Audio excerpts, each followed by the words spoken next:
So today unit 25 what I do and when I've done present perfect ပေါ့နော်အဲ့ if နဲ့ when နဲ့ဒါတွေဘယ်လိုသုံးလဲကြည့်မယ်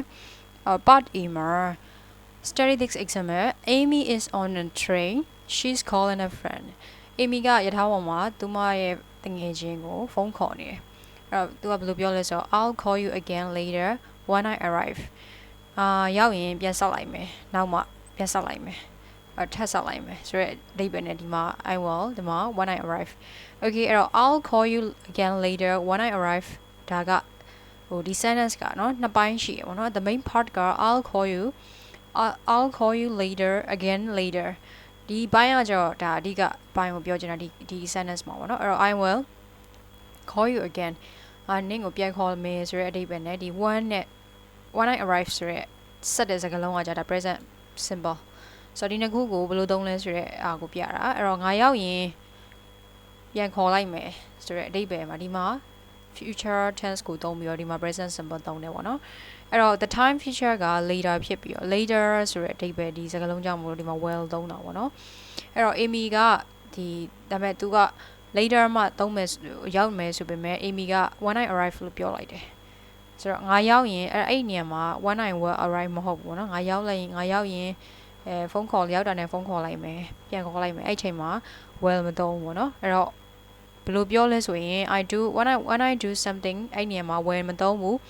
when something happens အဲ့နေရာမှာ will happen လို့မသုံးဘူး okay နော်အဲ့တော့ဒီ example တွေပို့ပြီးတော့ကြည့်ရအောင်အဲ့တော့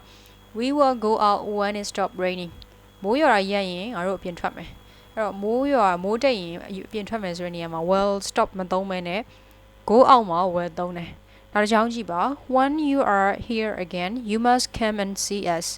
အဲ့တော့ဒီမှာဒီနောက်တစ်ချိန်ဒီမှာရောက်လာရင်ငါတို့ကိုလာတွေ့ရမယ်เนาะအဲ့လိုမျိုးပြောတဲ့အချိန်မှာ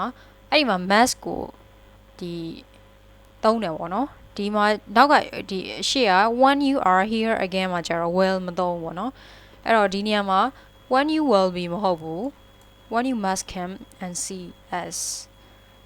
ဒါဒီအဓိပ္ပာယ်ကကျတော့ဒီမှာမပါပဲမဲ့ငါတို့တွေ့ရမယ်ဆိုတဲ့အဓိပ္ပာယ်နဲ့ပြောပါနော် okay အဲ့တော့ don't forget to lock the door when you go out အဲ့တော့အဲ့နေရာမှာလည်း will မသုံးပါဘူးပြင်ထွက်ရင်တက္ကမကြီးကိုပိတ်ဖို့မမေ့နဲ့ဆိုတဲ့နေရာမှာဒီ well မသုံးပေါ့နော်အဲ့တော့ဘယ်လိုနေရာမှာသုံးလဲမသုံးဆိုတာကို example ကြည့်ပြီးတော့နားလည်မယ်ပေါ့နော်အဲ့တော့ဒီတခုခုလုပ်တယ်တခုခုဖြစ်တယ်ဆိုရဲဒီစကားလုံးတွေ one နဲ့ဆက်တဲ့စကားလုံးတွေအနောက်မှာတခုခုလုပ်လိုက်တယ် do something တခုခုဖြစ်ပျက်သွားတယ်ဆိုတဲ့နေရာမှာ well မသုံးပေါ့နော်အဲ့ဒါတွေကိုဒီ example နဲ့ပြောနေတာပေါ့နော်အဲ့တော့ the same things happen after when before after as soon as anti အဲ့တော့ anti အခုထိအောင် as soon as now after before why ဒီအနောက်ကစကားလုံးတွေမှာလည်းဒီ well တွေမသုံးဘူးเนาะဘယ်လိုမျိုးလဲဆိုရင် what are you going to do when I'm away အဲ့တော့ငါ away မှာရှိနေတဲ့အချိန်မှာဘာလုပ်မှာလဲအဲ့တော့ are you going to ဆိုတာဘာလို့ plan ရှိလဲအချိန်မှာသင်ထားပါเนาะအဲ့လိုမျိုးဆိုတော့ arrange လုပ်ထားလားဒီလိုမျိုး why I am away ဆိုတဲ့ဒီစကားလုံးမှာဒါကတော့ main ဒီ second sentence ဒီသင်ခန်းစာရဲ့ main sentence ပေါ့เนาะအဲ့တော့ဒီနေရာမှာ will be မသုံးပါဘူး why ရဲ့နောက်က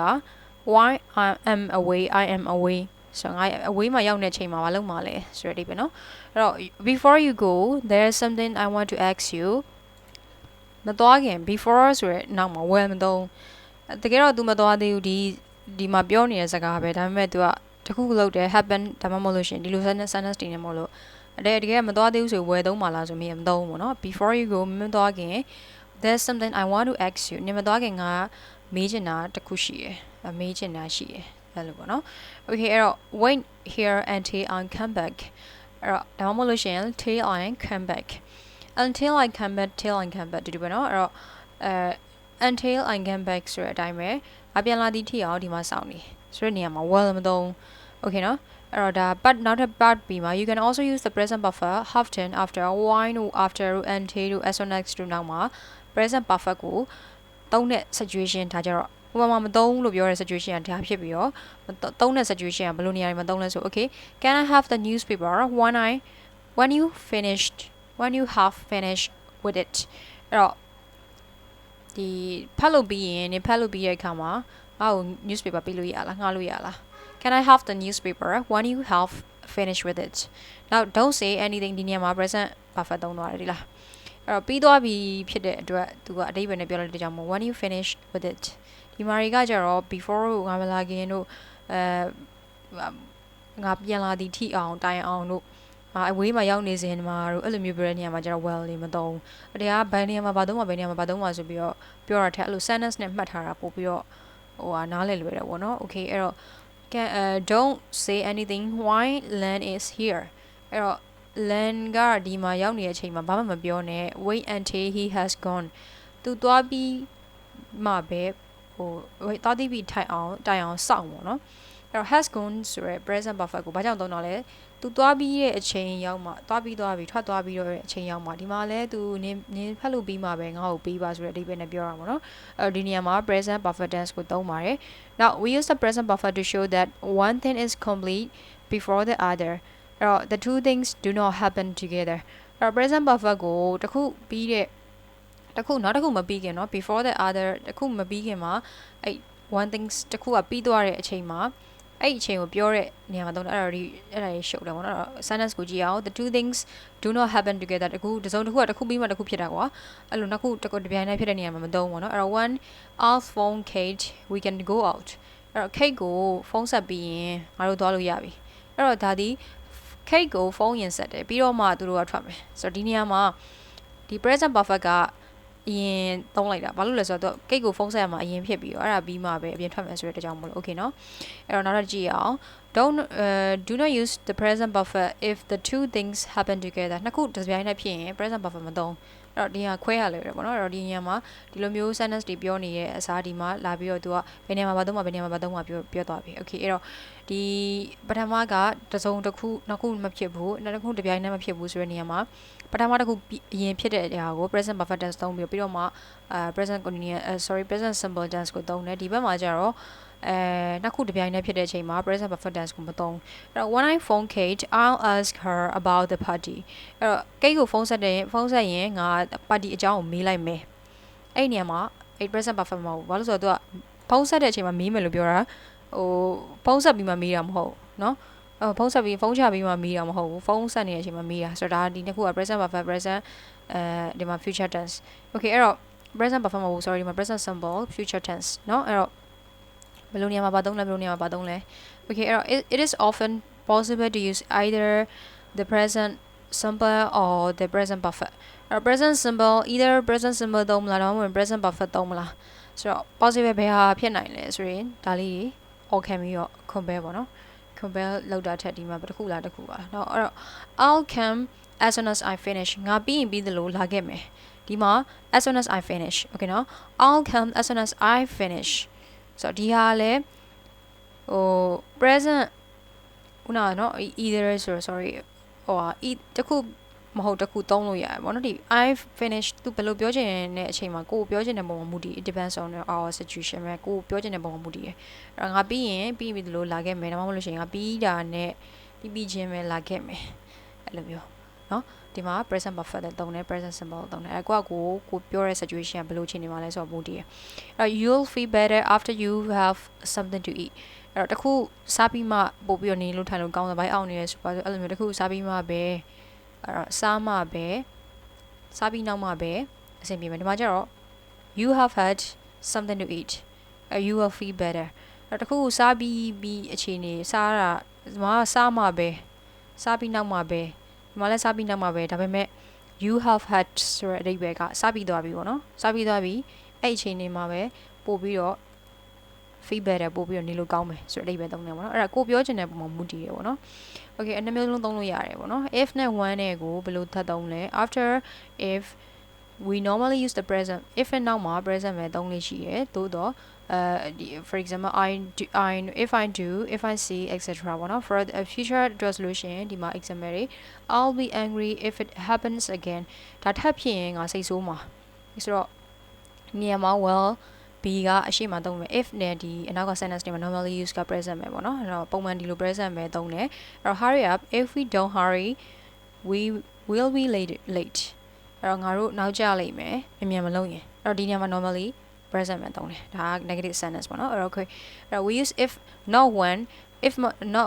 if ကိုသုံးတယ် when မဟုတ်ပဲ if ကိုသုံးတဲ့ဒီ things တွေအတွက်အကြောင်းအရာတွေအတွက် will possibly happen အဲ့တော့ not happen ဖြစ်တာပဲဖြစ်စေမဖြစ်တာပဲဖြစ်စေဟိုဖြစ်တစ်စုံတစ်ခုဖြစ်တော့တာဖြစ်စေမဖြစ်တာပဲဖြစ်စေဒီ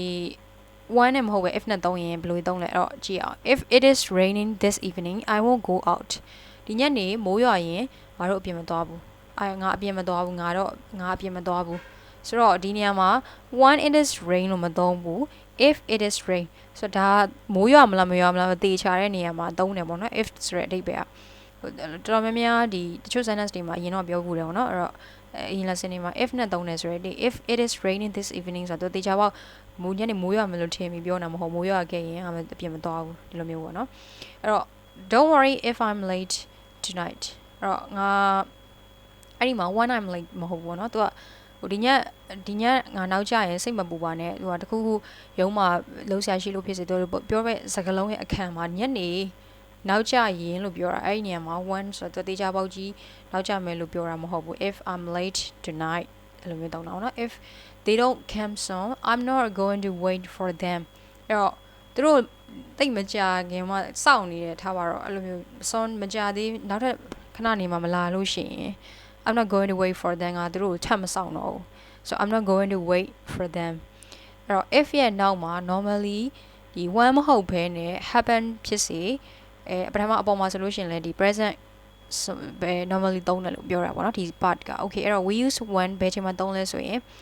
အဲ့တော့ဒီမှာဟုတ်ပြောနေကြပါနော်အဲ့တော့ပြောပြီးသားဖြစ်သွားပြီ sure to happen ဖြစ်မှာသိကြရဲဆိုတော့အကြောင်းအရာတွေမှာ one သုံးတယ်အဲ့တော့ I might go out later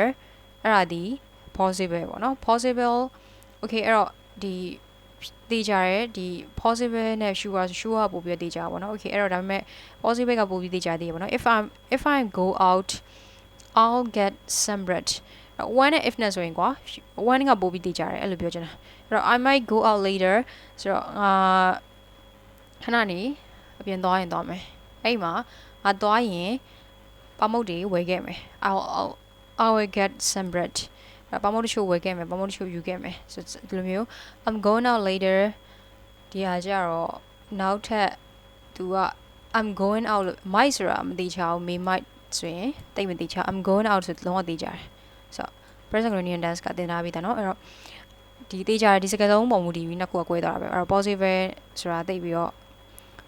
ဖြစ်နိုင်ရတော့ရှိရဖြစ်နိုင်ရရှိရဒါမှမသိချဘူးသူသွားငါခဏနေထွက်မယ်ဒါမှသိမသိချဒါကြောင့် I'm going out later ဆိုတော့ငါတကယ်ကိုသွားမသိချတယ်ဆိုတော့စိတ်နဲ့ပြောလိုက်တာအဲ့တော့ when I go out ငါပြင်ထွက်ရင်ပမုတ်တွေဝယ်ခဲ့မယ်ယူခဲ့မယ်ဆိုတော့